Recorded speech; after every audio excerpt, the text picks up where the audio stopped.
this is the bottom line. You guys, this is what we're going to go over for what to do to close out your books.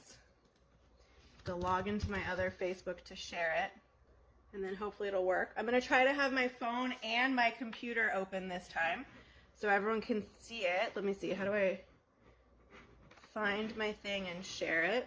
Okay, here we go. I didn't even put a description in. Can I add a description? Edit post.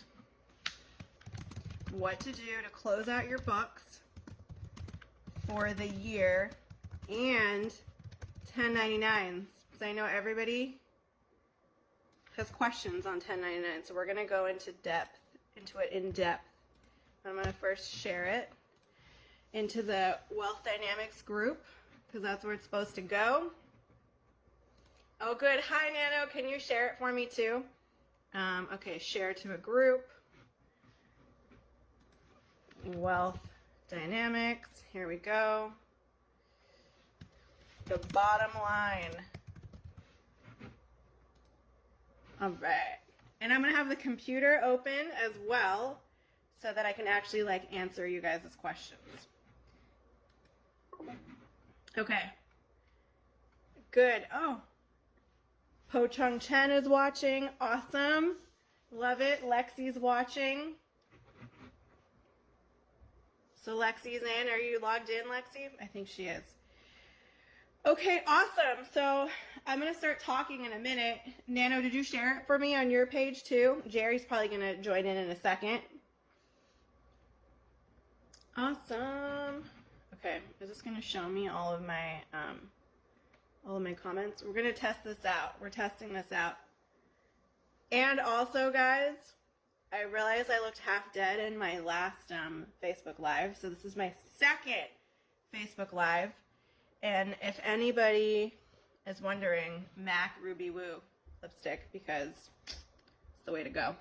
Okay, all right, I'm going to start talking, and then here's what we want to do as well, guys. If you have any questions on 1099s or how to close out your books for the year, anything like that, type them in. Also, if you have a subject you want me to talk about next week, let me know. All right, so 1099s. This is the time of year. 1099s are due January 31st because why wouldn't they be? You know, they used to be due later in the year. The government just wanted to make things more complicated for us. So in order to file your 1099s, you actually have to finish your bookkeeping because you have to finish putting all of your vendors in. Everybody, we need to know what you paid them all. We need to know how you paid them all. So I just want to say that as a disclaimer. If you come and call me and say, can you file my 1099s on January 15th, I'm going to be like, okay, give me a list of who you paid and how much you paid, because there's not enough time usually to finish all your bookkeeping by then, right? So, but right now I'm telling you guys, this is December 30. I know this is what everybody wants to be talking about on New Year's Eve is 1099s, but this is what I've been talking about all day. So, 1099s.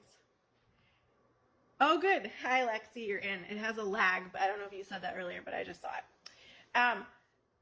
So, that's the first thing to say on 1099s. Finish your bookkeeping. We need to know who you paid, how much you paid them. And then I'm going to go more in depth because I get so many questions on 1099s, and so many people don't fully understand it. So let me start at the beginning. Who gets a 1099? Anybody who you paid for a service over $600 in that calendar year. Is a very basic definition. Okay, now we're not talking employees. If somebody is your employee and you're paying them payroll, they're already getting a different form, which we can probably talk about next week, which is called the W-2, and who should be on payroll and whether someone should be on payroll or 1099 is another whole topic to discuss, and we'll probably do that another webinar. But right now we're talking people you don't have on payroll. It's a service provider. There's lots of rules and whatever you call it, caveats to this, but I'm going to start telling you guys and tell me if you have any questions. So, somebody that you paid $600 or more in a calendar year and they're not incorporated. So let's say you paid, a marketing company $1,000 to do marketing for you for the year. Do you give them a 1099? Well, you're first going to ask them for a W-9. On your W-9 that you get from them, it's going to tell you how they're taxed. If they are taxed as a corporation, then you're not going to send them a 1099. But it's always a good idea to ask people for a W-9, because then you don't have to just call them and ask them if they're incorporated or whatever, right? You have the records. That's the important thing. So just any service provider that you paid more than $600, ask them for a W-9. And they know what it is. It's a form. It's real simple. It asks for their name, their business name, their address, their tax ID, which could be their social security or their tax ID if they're a company, and how they are taxed, if they're taxed as a corporation or if they're taxed not as a corporation. So now, this marketing company tells you, I wasn't taxed as a corporation, I'm just a company, so you send them a 1099. They say, I am an LLC taxed as an S-Corp. If you were watching last week, then you remember what that is. They say, I'm an LLC taxed as an S-Corp. You don't have to send them a 1099. There's even more to go over with that, right? There's certain types of companies that regardless of if they're a corporation or not, you still send them a 1099. So you're going to have lawyers. When you pay a lawyer, they're probably all incorporated. They still get a 1099. Why? Because I think the IRS doesn't like lawyers. I don't know what to say. I literally read another article on it today, and that's what it said. It said, lawyers make a lot of money, therefore they get a lot of scrutiny. So regardless of anything else, regardless of their corporation, if you paid them over $600, they get a 1099. Doctors, medical providers, regardless. Okay, now we're going to go into this more. Let's say Joe Blow business owner goes to the doctor and they happen to use their business account to go to the doctor. Do they have to give the doctor a 1099? No, because it's not a business expense. But let's say you are a lawyer and you paid a doctor for one of your clients and it's a business expense. Or I don't know what other situations could apply. Maybe you paid for a doctor for one of your employees and it's not an insurance thing. I don't know. There could be other situations.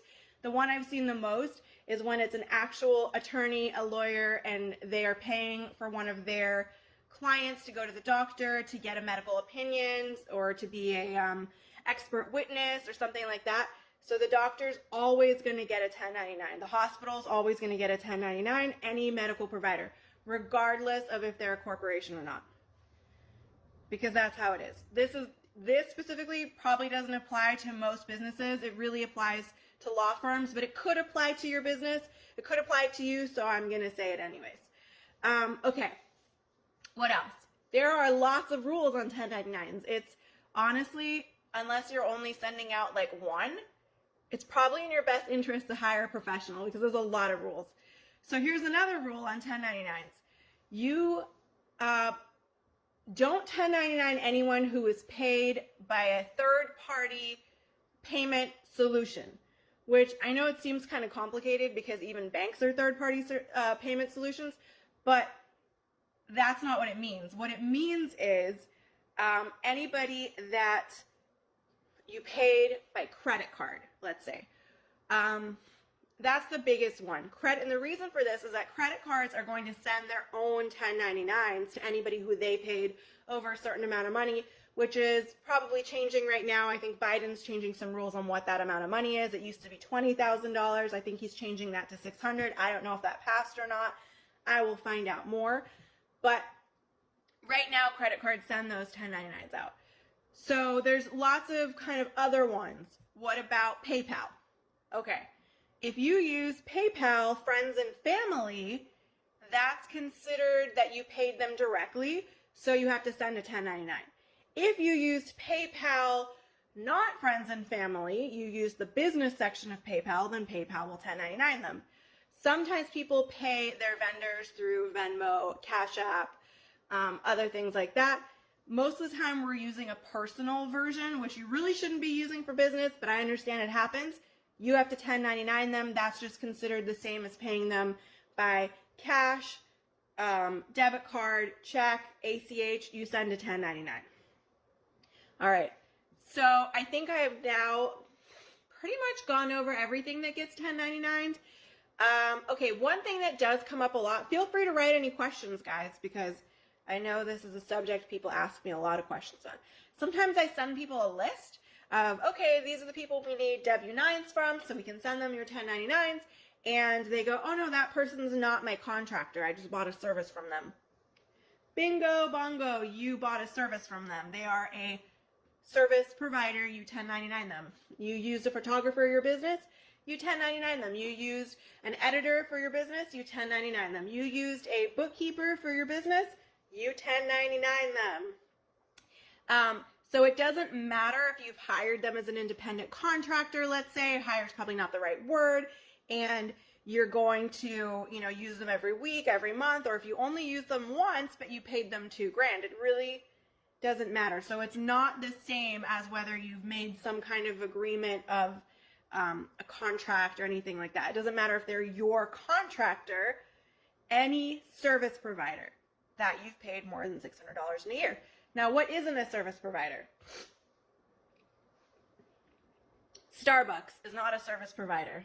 Maybe a phone for business, you 1099 them. No. Verizon is not a service provider. They're a phone service provider. First of all, they're definitely a corporation, but we're not talking, telecom companies, internet companies. We're talking people who you bought a service from. Starbucks is not a service. Maybe they do a good service by getting you caffeinated, that's important, but you're not going to 1099 Starbucks. You're not going to 1099 a restaurant. You're not going to 1099, who else do people spend a lot of money on? Yeah, that was a good question. Cell phones. You're not going to 1099 your cell phone provider. It is a service, but it's not a service business, I guess. It's like a utility business or whatever.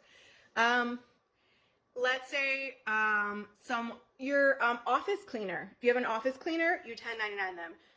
A house cleaner might be different, but if you're paying them from your business account, maybe you need to 1099 them. If you have a home office and they're cleaning your home office, or you could split it, or I don't know, it can get complicated on that if you want to make it complicated.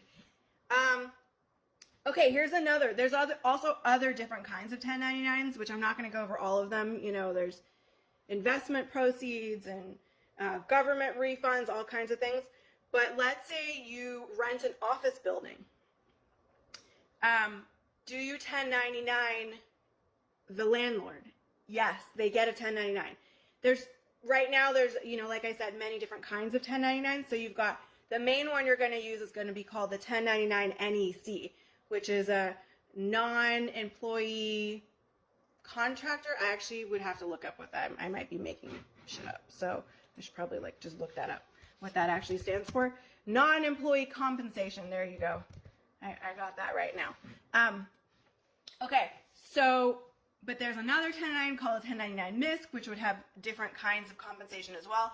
You have to give your landlord a 1099 MISC for the rent, for your business office, not for your home office. That's different. Okay, we have a question. If I have a Dianetic group and I hire someone to deliver, you're talking nonprofit, I believe, and I would check with your CPA because that is separate. Also, this is a public forum, so we want to make sure we're using words everyone can understand. Okay, so services to a client, 1099. I imagine, but if it's a nonprofit, it might be different. They're going to have specific tax rules. I would just double check with your CPA on that. Tony. Or email me and I can help you research it. Okay, what else? Okay, who else would not get a 1099? Let's see. So, let's say you bought uniforms for your company, and everyone's going to wear them, and they have your logo on them. They're not just like a suit that's cool. Do you 1099 them? No, you don't, because it's a product. You bought a suit. Maybe you hired them to embroider it or whatever, but it's going to be a product and not a service. Let's say you hired someone to renovate your actual office, not a home office. Do you 1099 them? Yes, unless they are, incorporated. So, what other questions do we get a lot? Okay, can you guys start asking more questions? Let's answer these. Okay, if the tax date is January 31st, could one file for an extension? No. There's no extensions on 1099s filing. There's extensions on tax filing, regular tax filing, which you can extend for 6 months, like annual taxes, but 1099s are due. If you don't have them in by January 31st, there are late fees that you have to pay and penalties that, I don't know if the IRS has ever actually sent someone a late 1099 filing thing. So I don't know if you would actually get it, but you could potentially get penalties and fees, and the more you take, the longer you take to file it, the more those penalties are. And if someone reports you, like let's say you have someone who worked for you as a contractor and they report it to the government that they didn't get a 1099, that's when you might get a notice that you owe a fee or taxes, or not taxes, fees and penalties on that. So there's no extension, has to be done by January 31st. Here's something else to know, guys. When you file 1099s, a copy goes to the IRS, and in most states, a copy goes to the state. So you got to read the fine print. A lot of services, even if you use, Tax Bandit, 1099.com, QuickBooks Online, they usually don't send the state copy out. So you often have to mail it yourself or email it, or not email it, but like put it on their website. And I have to tell you that most states' government websites are like trash. So you got to do the research. You got to find out the address where it has to go. You got to, so again, you might want to hire a professional. I'm going to put this in the comments, but here's my email address. If you need help on 1099s, it's maya@solvencynow.com. Look at that, having everything open at the same time. So you can send me an email. You can go on my website, solvencynow.com. If you have a bookkeeper or a CPA already, they can also do it for you. I'm not saying that I have to do it, just if you need help on it. But let's not come to me in the last second and ask me to do it because I'm going to charge you a lot of money. I'll probably still help you, because don't tell anyone I said that. But let's just try to get them all done by like the 15th so I don't kill my bookkeepers. All right. How would you come to play on helping a person doing this, Maya? I would ask them for a list. I basically ask for all the W-9s, like I said. So a person, you ask them to give you a W-9 that has their name, business name, address, tax ID, all that stuff. And then, so I would ask for the W-9. I'd ask for how much you paid them and how. And then I would go onto my service. I think we were using Tax Bandit for the ones that we weren't doing directly through QuickBooks for people who weren't our regular clients, and then we were filing it for them. We basically charge, there's a fee that the websites charge. It's pretty small. It's like $15 for the first 3 or 5, and then $1.99 after that, and then we just charge hourly rate to file them. So it depends how many you have. It could be, we have one law firm that has to send a 1099 to a bunch of hospitals and doctors and other lawyers. They probably have almost 50 1099s. That one's going to take us a little while to get through. A lot of companies just have 2 or 10. That's going to take like half an hour, So, but if we're not doing your bookkeeping, then you're going to have to give us the numbers. You're going to have to tell us how much they were paid, how they were paid, and we'll need their information. So, for our clients, we're basically telling them, okay, here's a list of people newly this year that look like you need a W-9 for, would you like us to contact them or would you like to contact them? Because we'll reach out to them all and just say, hey, we need a W-9. But a lot of people, have that communication line themselves and will go and collect the W-9 themselves and then give it to us. We have some clients that all we do is their 1099s once a year. And every year, January is crazy because, guys, think about this. You have to finish your bookkeeping through December 31st. And we've got over 100 clients. You finish your bookkeeping through December 31st. You make sure you have all the W-9s for everyone on the list. And then you send out the 1099s. So it's a lot of work. January is going to be crazy. I should probably give all my bookkeepers like a day off after the 1099s. And hopefully last year there were many nights at the end of January that I was up for 2, 3 in the morning filing 1099s. So we want to get them done as early as we can. We're working on it. We've been working on it for the last month, sending people their W-9s, their list of what W-9s are needed. So that they can collect them or we can collect them and then send the 1099s on time. We're going to do another review once we finish all the December bookkeeping to go through it all again, get people any new 1099 or, new vendors that were paid more than $600 or anybody that we just got a W-9 for, and then get those sent out. So on time, as early as we possibly can so we don't miss any sleep because it's New Year's, and then it's 1099 season, and then it's tax season. Other things that come up at the end of the year or beginning of the new year, for instance, for all of my friends and clients that are in LA County in California, there are LA City, which counts for pretty much all of LA County, business taxes that are due by the end of February. So we usually do those right after the 1099s. Different cities and states have different things. And also, all of your CPAs are going to be asking you for your books in February or January. There's tax planning still happening, things like that. So we got to finish all the December 2021 bookkeeping. We got to file all the 1099s. We got to send all the CPAs the books so that they can put any adjustments or whatever they need for the end of the year. Lots and lots to do. So, as always, do it now. Don't wait till the last minute. If you go ask a bookkeeper or CPA to file your 1099s on January, 29 and a half, you might get a rude answer. So I would start now. As always, now is the time. Okay, any other questions that we have on 1099s? I know we get a lot of questions on the subject. Nano, do you have any other questions? Okay, here's an answer that I get, for a question I get asked. What happens if you just don't 1099 someone, like someone wants to be paid under the table?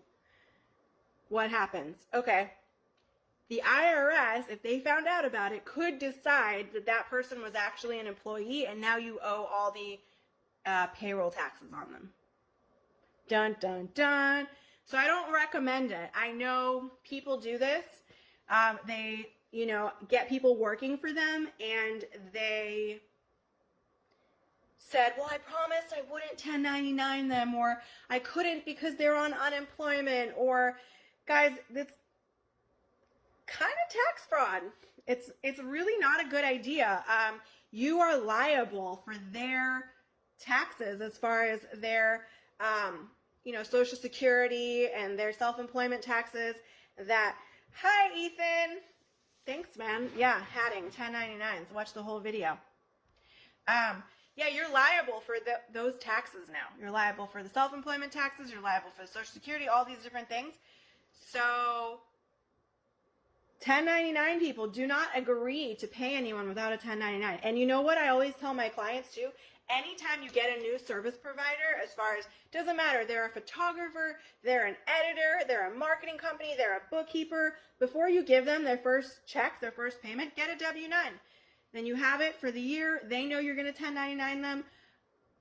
Most companies, 99.9% of companies are 100% used to getting a 1099. They know what a W-9 is. If somebody's self-employed, they just started a company, they might not know what a W-9 is. So you send them the form. It's super easy to fill out. Literally, name, tax ID, business name if it's different, and their address, and they sign it, and that's it. So you get one from them, and then at the end of the year, you send the 1099. Do not be a silly person. Do not commit tax fraud. Honestly, that's what it is. You know, I know we're all good people here. Don't try to be nice to people by not 1099ing them. Do it the right way. Okay, question. Books need to be done. Taxes filed by January 31st, and there's no extension on it. If we need help, we need to come to you by the 15th. Oh, hell no. You need to come to me now. Now, not on the 15th. By the 15th, we're going to have like 10 other people who asked us to do it. I'm saying we're trying to be done with all the 1099 filing by the 15th. Crazy, crazy. Nano, you're trying to give me a heart attack? No, we're trying to get all of the 1099s filed by the 15th so that we can sleep at night. So, you know, I know that there will be some that aren't done because we're waiting for W-9s, whatever. Don't be the person who comes and says, can you do it all? Will I probably still help you? Yes. Will I like you a lot? And will I charge you a rush rate to get it done? Yes. So come now and do it now, Nano. And don't forget your S-Corp election because I know you were going to do that. Wow, it's been almost a half hour. So I feel like I could talk about 1099s a lot also because that's what's in my brain right now. You think New Year's Eve would be on my brain, but no. I'm a bookkeeper. 1099s on the brain. And Christmas. I've got Santa Claus riding a unicorn. So does anybody have any other questions? If you are not watching this live, feel free to email me. I'm going to put my email in again. It's maya@solvencynow.com. solvencynow.com. You can also go to my website, solvencynow.com. You can also send me a Facebook message. We will help you, but like I said, let's get it in as soon as possible. We can get it going. I will still help you if you're late, but you're going to get charged more because we're going to be trying to help everybody. So let's do it now. And again, if you're not watching this live, feel free to, you can even comment on this if you have any questions. If you have a subject that you want me to talk about next week on the bottom line, send me a message, write it in the comments. I do try to bring up things that people are asking me kind of that time of year or whatever is happening. So I'm going to bring up a new subject next week, but we've got 52 weeks in a year. So I don't want to run out of content for you guys because I can talk a lot, but that's a lot of talking. Good. So I think we're going to end in a second here. If you do have a question still and I didn't answer it, comment, email me, message me on Facebook. I'm also, if you like, I'm on Instagram, I'm on LinkedIn, I'm on everything. And remember, folks, the bottom line, you got to send in your 1099s. I'm going to come up with a catchy catchphrase like, and this is Maya signing off from the bottom line.